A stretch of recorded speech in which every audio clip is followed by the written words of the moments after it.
पाऊस होता, पाणी होतं आणि होता वारा. पाऊस होता, पाणी होतं आणि होता वारा. आणि छत्रपती संभाजीनगरमध्ये घुमला MPSC ऑफलाईनचा नारा. महाराष्ट्राच्या शिक्षण क्षेत्राचा वाघ आणि विद्यार्थ्यांचा बुलंद आवाज विठ्ठल कांगणे मास्तरच्या नेतृत्वाखाली छत्रपती संभाजीनगरमध्ये MPSCच्या विद्यार्थ्यांचं आंदोलन झालंय आज, आणि ते आंदोलन यशस्वी झालं असं आपण म्हणू शकतो. आता काही लोक म्हणतील की विद्यार्थ्याच्या तर लय मागण्या होत्या बा, मग त्या मागण्या मान्य झाल्या का? इतक्या सगळ्या MPSC करणाऱ्या विद्यार्थ्यांना एकत्रित आणणं हेच या आंदोलनाचं यश आहे. कारण कसं आहे का, सरकार विद्यार्थ्याच्या हिताच्या विरोधामध्ये निर्णय घ्यायली. कारण सरकारला माहिती आहे की MPSCचे विद्यार्थी म्हणजे कसे एकत्रित येत नाहीत, त्यांच्यामध्ये एकी नाही. आपण कोणता जरी निर्णय घेतला तरी ते जराशी बोलतील आणि नंतर गप्प बसतील. पण आंदोलन असं इतक्या मोठ्या प्रमाणात आंदोलन करतील अशी सरकारला अपेक्षाच नव्हती, आणि त्यामुळे ते बिनधास्त सरकारला वाटेल ते निर्णय ते घेत होते.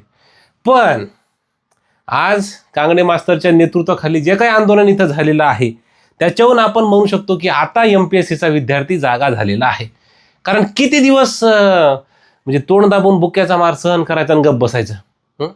कारण विद्यार्थ्याच्या हिताच्या विरोधात जर समजा तुम्ही निर्णय घेत असाल तर आज ना उद्या विद्यार्थी चेतून उठणारच येतं. ते आज उठले, त्यामुळे सगळ्यात मोठं यश जर आंदोलनाचं काही म्हणायचं असेल तर या विद्यार्थ्याला एकत्रित आणणं हे या आंदोलनाचं यश आहे.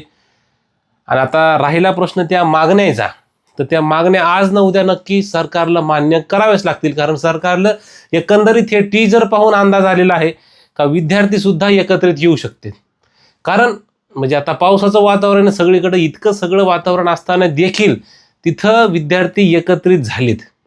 आणि तरीसुद्धा जर सरकारनं सरकारची मनमानी केली आणि मागण्या जर समजा मान्य केल्या नाही तर मग कांगणे सर म्हणलेलेच येतं का पुढचं आंदोलन हे क्रांती चौकातच होणार.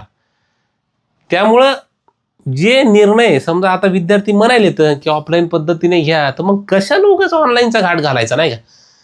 म्हणजे ऑनलाईनचा घाट घालून कोणाचे खिसे भरायचे हा सगळ्यात मोठा प्रश्न आहेच. मग ऑफलाईन पद्धतीने जर समजा परीक्षा आजोरक तुम्ही घेत आलेले आहेत तर मग आताच ऑनलाईन पद्धतीचं हे काही आणण्याचं काही लॉजिकच नव्हतं.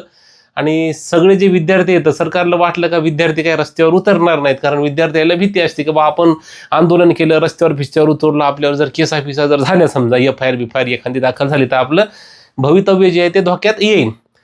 पण विद्यार्थी गप्प जरी बसले आणि अशा पद्धतीचं जर समजा सरकार म्हणले की आम्ही ऑनलाईन घेतो, इकडं तिकडं जर समजा भ्रष्टाचार झाला, पेपर फुटीसारख्या जर घटना झाल्या, तर असं बी विद्यार्थ्याचं भवितव्य धोक्यात येणारच आहे. त्यामुळे विद्यार्थी आता शेवटी रस्त्यावर उतरलेले आहेत.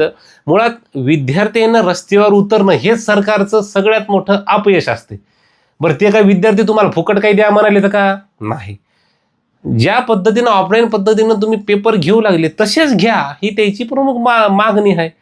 त्यामुळं सरकारला थोडीशी वाटली पाहिजे का विद्यार्थी रस्त्यावर उतरायले तर म्हणजे कुठंतरी आपल्या सरकारचं हे अपयश आहे.